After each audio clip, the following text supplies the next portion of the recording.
There are a few accessories you can buy that extend the functionality of the Capture device. The first of these is the Capture Module Timer, which allows you to shoot time-lapse and long exposure photography and video, self or interval timer photography, and also to control the exposure count. We have a number of options when using the timer function. First, make sure batteries are in and turn on the module timer. The display is broken down into hours, minutes and seconds, and you can change these by first pressing the Set button, then using the Up-Down buttons, moving between the options using left or right on the trackpad. This function is really useful for creating time-lapse videos from individual stills, so we'll use this as an example of how we would set up the device. Other examples are available in the manual, which you can download from the links provided. You could use this system with a flash, but we want a long exposure on bulb mode, so this won't be necessary, and we're going to attach the receiver directly onto the camera. You can remotely trigger both the camera and flash simultaneously, but you will need two capture sets to do this. A receiver and the transmitter should be attached to the camera, with a second receiver attached to the base of the flash to ensure they are working perfectly in sync. So, looking at the module, delay specifies the delay before shooting starts. In this example, we won't need a delay, so this is set to 0. For the long option, if we were going to shoot individual shots and not on bulb or continuous mode, we would set this to 0. And for a continuous burst of photos, set the camera to continuous mode and then set the duration of the burst using long.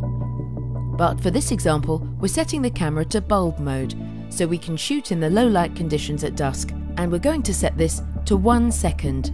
Interval 1 sets the gap between shots, and we're going to set this to 2 seconds. You may be wondering, why not just use the video functionality of the camera? Combining a series of photographs to form a video means we have complete control over the length of the exposure, which on this camera is limited to 1/30th of a second when shooting PAL video at 25 frames per second. This approach means we can bring in over 30 times more light into the camera, essential when shooting in difficult conditions.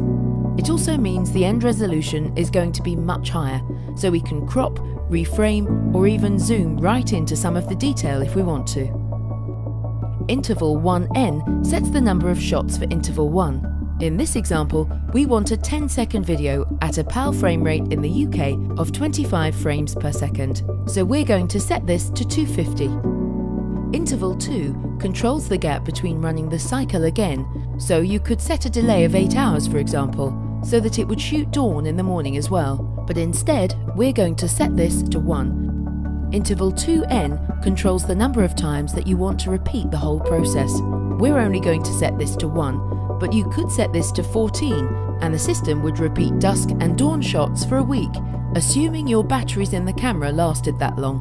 When all values are set, press Start to begin the cycle. And here's a video shot using similar settings.